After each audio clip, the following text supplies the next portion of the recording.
Hello and welcome to Virtual Back to School Night. My name is Serena MacDiarmid and I'll be teaching your child this year. This course is Accelerated Math 7. A little bit about me. I studied civil engineering at Cal Poly before I decided to be a teacher.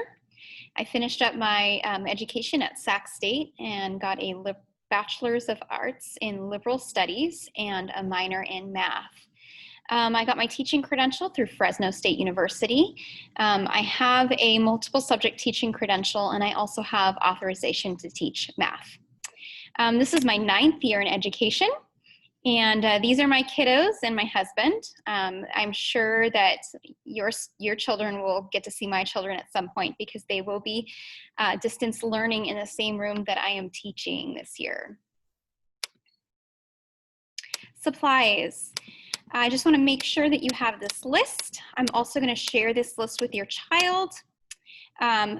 Really, a binder that has a section for math is what they need.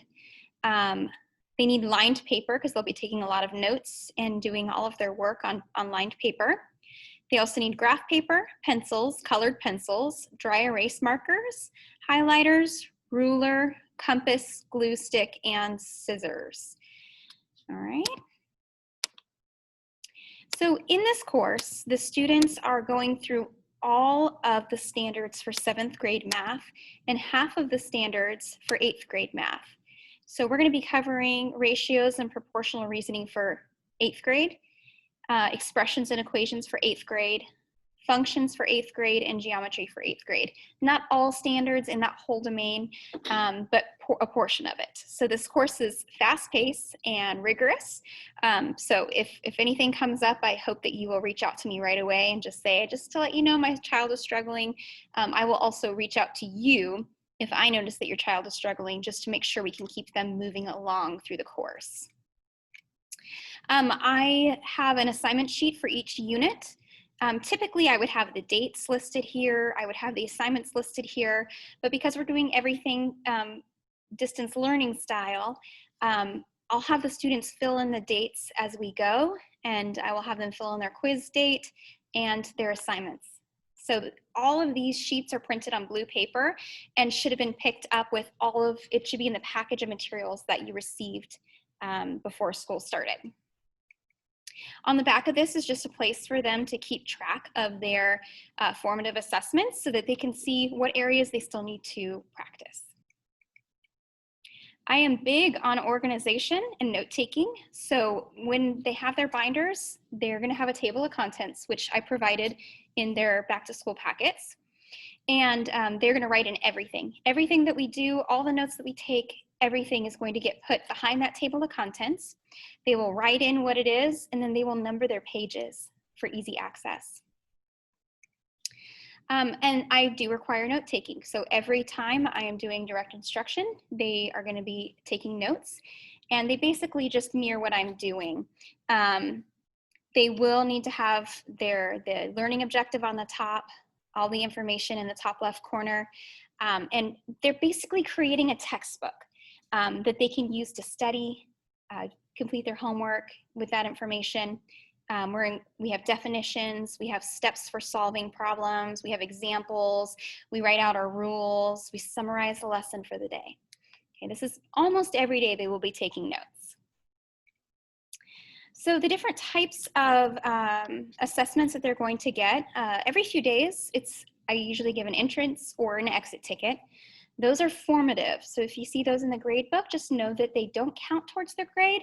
They're informing me on what they still need practice with, and it's also information for them so that they know what they still need to work on. We do formative assessments every few days. Then at the end of a unit, so at the end of the unit, we have quizzes. They'll have a quiz, and it is considered summative. And then at the end of the trimester, they'll have a trimester test, which is summative, and it's cumulative. So it covers everything that was taught during that trimester.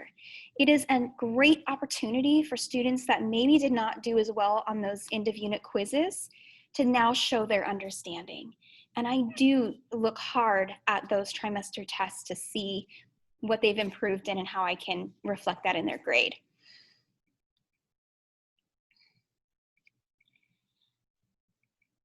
So just a couple things here.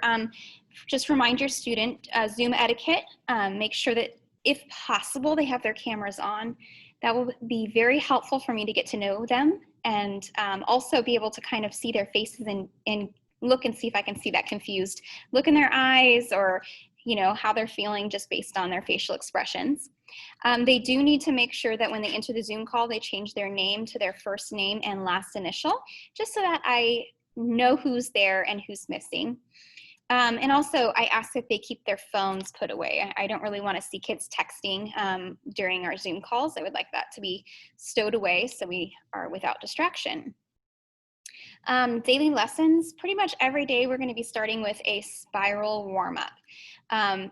We're going to be using that warm-up time, just the first few minutes of each class, to review skills that were previously taught. That way, when they get to the end of the trimester and they have a trimester test, they're not shocked. They've seen this stuff all trimester long, and they're ready. Then I will have days when there will be a lesson where I'm giving direct instruction. Those days will be recorded. So whenever I give direct instruction, it will be a recorded lesson. And the reason I do this is so that they can pause it and rewatch. They can pause it if they're having a hard time keeping up with the notes.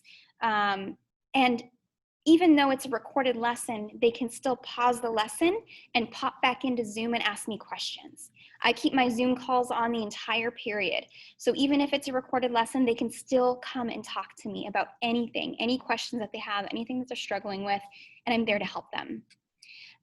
Some days we'll have activities. So they might be whole class activities. They might be group activities.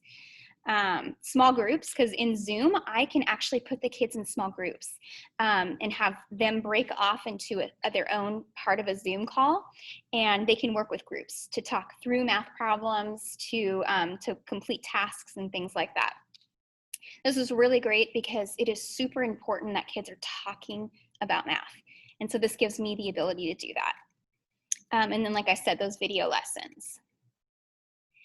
And usually, there will be an assignment to wrap up class. I'm making sure that everything fits inside the class period so that they're not doing homework after being on the computer for such a long time. The assignments will be virtual, so it'll be like a Google form type of thing where they'll go in and they'll answer questions and type in their answer in the Google form. They still need to do the work on paper. They need to show their work, because if they are not getting those questions right, I need them to take a picture of their work and send it to me so that I can figure out what's going wrong, where the mistake is happening. And most days they will have some kind of assignment where they have to practice. Practice makes perfect. And then, like I said, they'll have a formative assessment every few days, an exit ticket or an entrance ticket, just so that I can see how they're doing. Okay, so you can contact me by email. You can also call the school and reach me on my extension. As of right now, I'm planning on being in my classroom every day for instruction, so you should be able to reach me. I won't be able to answer the phone if I'm in the middle of a lesson, but you can always leave me a message and I can call you right back as well. All right, my email's there. If you have any questions or any concerns, please let me know. I will get back to you as soon as I can, and I will do everything to help your kids be successful in this class. Have a great evening.